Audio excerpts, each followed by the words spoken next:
ये है देश की आर्थिक राजधानी मुंबई।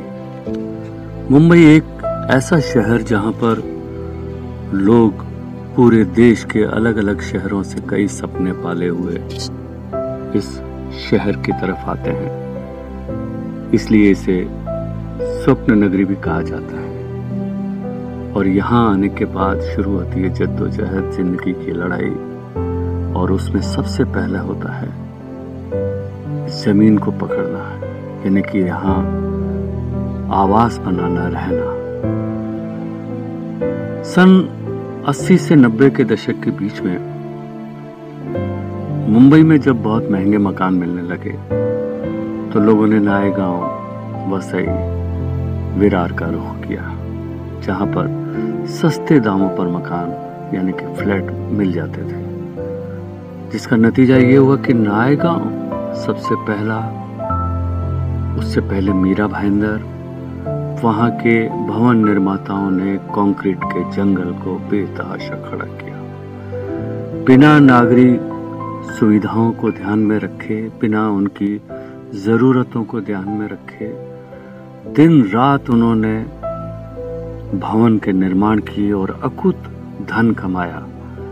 प्रवासी लोग जो राजस्थान, पंजाब, गुजरात, यूपी, हर स्टेट से यहाँ आते थे और इन उपनगरों में रहने लगे।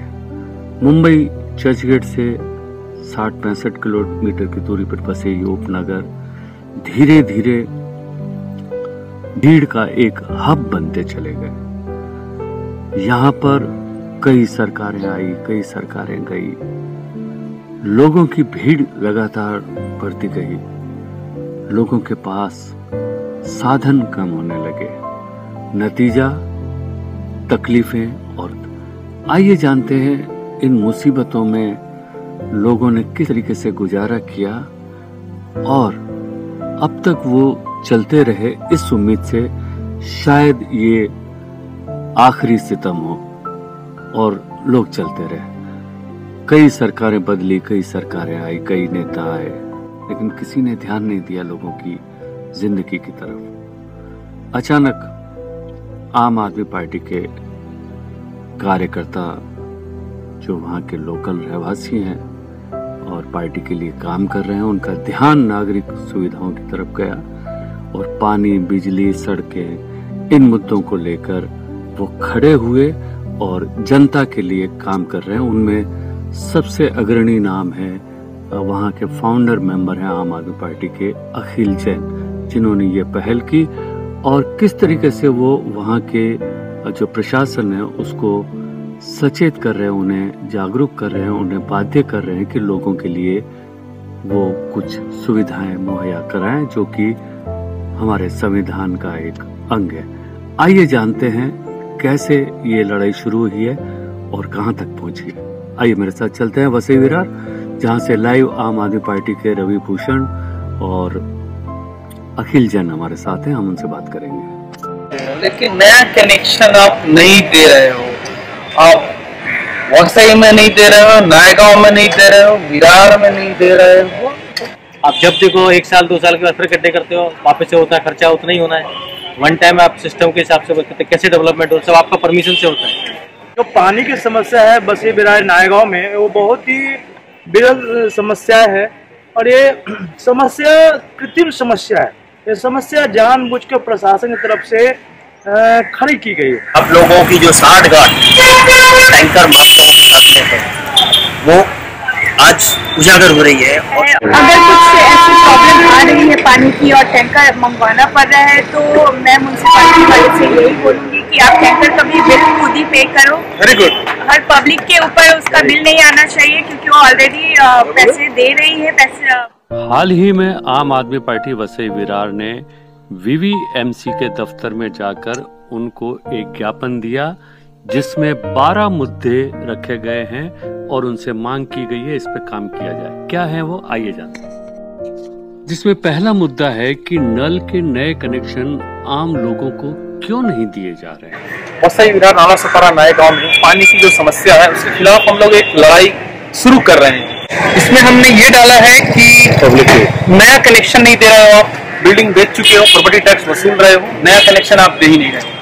नया कनेक्शन फिर आप किसको दे रहे हो, मैं बताता हूँ। नया कनेक्शन आप रेस्टोरेंट वाले को दे रहे हो, होटल वाले को दे रहे हो, या फिर किसी का अपना अच्छा लिंक है नगर सेवक के साथ या जिसके साथ भी, उसको आप दे रहे हो। ऑफिसर के साथ अच्छा लिंक है, उसको ऑलरेडी कनेक्शन दिया तो और एक कनेक्शन दे रहे हो। लेकिन नया कनेक्शन आप नहीं दे रहे हो। आप वसई में नहीं दे रहे हो, नायगांव में नहीं दे रहे हो, विरार में नहीं दे रहे हो, और नाला सुपारा में भी नया कनेक्शन नहीं दे रहे हो। पहला। दूसरा मुद्दा है कि पानी की सप्लाई कम होती है और मनमाना बिल आता है मीटर लगाने की मांग की। दूसरा मुद्दा जो हम लोग इसमें नोटिस कर रहे हैं कि आप पानी का जो सप्लाई दे रहे हो, कितना सप्लाई देते हो आपको मालूम है? आपके ऑफिसर देखते हैं? नहीं देखते हैं। आपके ऑफिसर को कॉल कीजिए तो उनकी भाषा ऐसी रहती है जैसे वो डराने की कोशिश करते हैं हमें। ऐसा लगता है जैसे कोई गुंडा बात कर रहा हो। तो ये एक साधारण एक बड़ी प्रॉब्लम है। तो पानी कितने देर देते हैं आप? 1 घंटा 2 घंटा देते हैं बड़ी मुश्किल से। पानी का रफ्तार कितना रखता है? एकदम स्लो रहता है। तो हमने एक रिक्वेस्ट डाला है, काफी ब्रेनस्टॉर्मिंग की है, सोचा है। तो हमारे अखिल जैन साहब ने बोला कि पंपिंग स्टेशन रहने चाहिए ताकि पानी 1 घंटा भी आए तो पूरी पानी है। तीसरा हमने काफी ब्रेनस्टॉर्मिंग की और ये पता चला कि पानी का हर साल आप क्या करते हो कि हर सोसाइटी से लाख रुपया, 1.5 लाख, 2 लाख, 3 लाख ले रहे हो। लेकिन आप पानी इतना देते हो क्या? साल का बिल नहीं देते हो, हर साल आप लेते हो। तो हमने आपसे एक रिक्वेस्ट किया है कि आप पानी का मीटर हमें दे दीजिए, एक एहसान कीजिए हमारे ऊपर, पानी का मीटर लगा दीजिए। जितना हम यूज करेंगे उतना हम आपको पैसा देंगे। क्योंकि अभी क्या हो रहा है कि पैसा तो हम पूरा दे रहे हैं आपको, फिर भी हमें टैंकर मंगाना पड़ रहा है और टैंकर वाले हमें भरपूर लूट रहे हैं। 2 लाख, 5 लाख, 10 लाख साल का आप जाके देख सकते हो कितना ज्यादा टैंकर का बिल हमें भरना पड़ रहा है। तो काफी मेहनत का पैसा है। हम तो आप लोग जैसे या जिसका भ्रष्टाचार फैला हुआ है, जैसा कि राजेंद्र गवित साहब ने बोला, ऑन रिकॉर्ड बोला कि देश की सबसे भ्रष्ट महानगर पालिका है वो वसई विरार महानगर पालिका है, ऑन रिकॉर्ड उन्होंने। तो हम लोग तो ईमानदारी से कमाने वाले लोग हैं, तो हमें बहुत मुश्किल होती है टैंकर का पैसा देना। तीसरा मुद्दा है स्लम बस्ती में गंदा पानी आता है, उस गंदे पानी की सप्लाई को रोका जाए। तीसरी बात यह है कि संतोष भुवन, बिलालपारा, धानीबाग, ये सब एरिया में जब हम देखते हैं तो वहाँ पे गरीब लोगों की झोपड़पट्टी है, तो झोपड़पट्टी में आप गंदा पानी का सप्लाई कर रहे हो। बच्चे बीमार पड़ रहे हैं, महिलाएं बीमार पड़ रही है, उनका कोई सुनने वाला नहीं है। आप जाएंगे, उन बेचारों को ये नहीं मालूम है कि महानगर पालिका में कहाँ जाए, किससे शिकायत करें। तो जैसे तैसे वो अपना जीवन काट रहे हैं। तो एक वो समस्या वो भी हमने लिखा है। और जब मैंने बोला कि हम लोग एक लड़ाई शुरू कर रहे हैं, इसका मतलब ये हमने रिक्वेस्ट दिया है। चौथा मुद्दा है कि पानी का बिल हर महीने लोगों को मिलना चाहिए। जो मंथली बिल देना चाहिए आपको, ईयरली आप जो बिल दे रहे हो, एक्चुअली मंथली बिलिंग होना चाहिए। जो आपका मैनेजमेंट, आपका वाटर मैनेजमेंट जीरो है। आपको वाटर मैनेजमेंट डेवलप करने के लिए आपको मुंबई म्युनिसिपल कॉर्पोरेशन से आपको हेल्प लेना चाहिए कि कितना पानी, कितना लाइन डालना चाहिए। 1 टाइम में नेक्स्ट 10 ईयर्स का आप प्लानिंग करना चाहिए, जो आपके पास नहीं है। आप जब देखो 1 साल 2 साल के बाद फिर गड्ढे करते हो, वापस से होता है, खर्चा उतना ही होना है। 1 टाइम आप सिस्टम के हिसाब से कैसे डेवलपमेंट हो, सब आपका परमिशन से होता है। पांचवा मुद्दा है दिल्ली और गोवा में फ्री पानी है तो महाराष्ट्र में क्यों नहीं? पानी का खुल्लम खुला व्यापार हो रहा है। लोग टैंकर वाले बोलते हैं हम बावड़ी से पानी लाते हैं। इतना बावड़ी कहाँ से में पानी कहाँ से आता है कि पूरा बस्ती बिहार को सप्लाई दे रहे हैं? बीबीएमसी में पानी दे पाती। सन सिटी के सेवरल सोसाइटी है, वहाँ पे पानी का सप्लाई नहीं है। कुछ बिल्डिंग है जो बाद में बना उसमें पानी मिल गया और जो पहले से बना उसमें पानी नहीं है। मैं एग्जांपल देना चाहता हूँ बिना बस्ती फेज 2 का, ब्लू माउंट का और बहुत सारे बिल्डिंग में टैंकर के पानी जाते हैं और लाखों रुपया का मंथली बजट है। एक सोसाइटी से 5 लाख रुपया का पानी टैंकर से द्वारा लिया जा रहा है। तो बीबीएमसी क्या कर रही है? क्यों नहीं पानी दे पा रही है? वहाँ के रहने वाले जो किराएदार है या जो मकान मालिक ने फ्लैट लिया, उनकी क्या गलती है? बीबीएमसी उन्हें पानी क्यों नहीं दे पा रही है? एक क्वेश्चन मार्क है, इसका जवाब कौन देगा? दूसरा एक क्वेश्चन है हमारा गोवा में। गोवा में तो बीजेपी की सरकार है। गोवा में प्रमोद सावंत जी ने 16,000 लीटर पानी फ्री दिया है। यहाँ भी तो बीजेपी सरकार है। तो महाराष्ट्र में हमें क्यों नहीं मिल 16,000 लीटर पानी? हर फैमिली को 16,000 लीटर पानी दे बीजेपी गवर्नमेंट। मुद्दा नंबर 6 है टैंकर माफियाओं की साठगांठ उजागर होनी चाहिए। आप लोगों ने कनेक्शन तो दे दिया है लेकिन उसमें पानी नहीं है।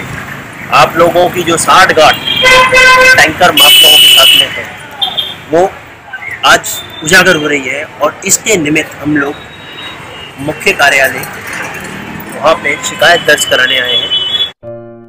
मुद्दा नंबर 7 है डी-मार्ट एरिया में पानी की सुचारू रूप से सप्लाई शुरू हो।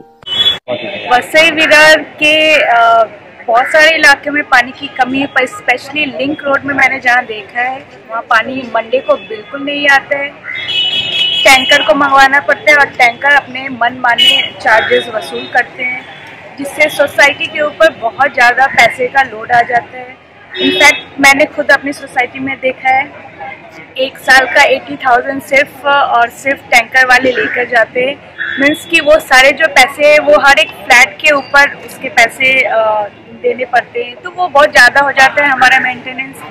और वसई में जो डी-मार्ट एरिया है वहाँ आप देखोगे तो डेवलपमेंट बहुत ज़्यादा है, बिल्डिंग्स बहुत ज़्यादा है और 14-14 माले की बिल्डिंग्स है, पर वहाँ अभी तक फ्लैट 2-3 साल पुराने हो गए हैं, कोई 5-5 साल पुराने हैं, पर अभी तक वहाँ पानी नहीं आई है।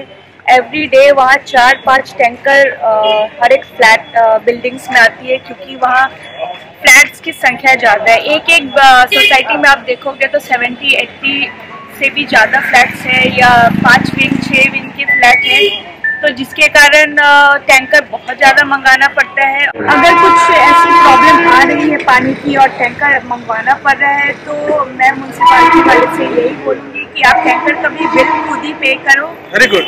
हर पब्लिक के ऊपर उसका बिल नहीं आना चाहिए, क्योंकि वो ऑलरेडी पैसे दे रही है पानी के लिए, तो एक्स्ट्रा उनके ऊपर कोई खर्च नहीं बने।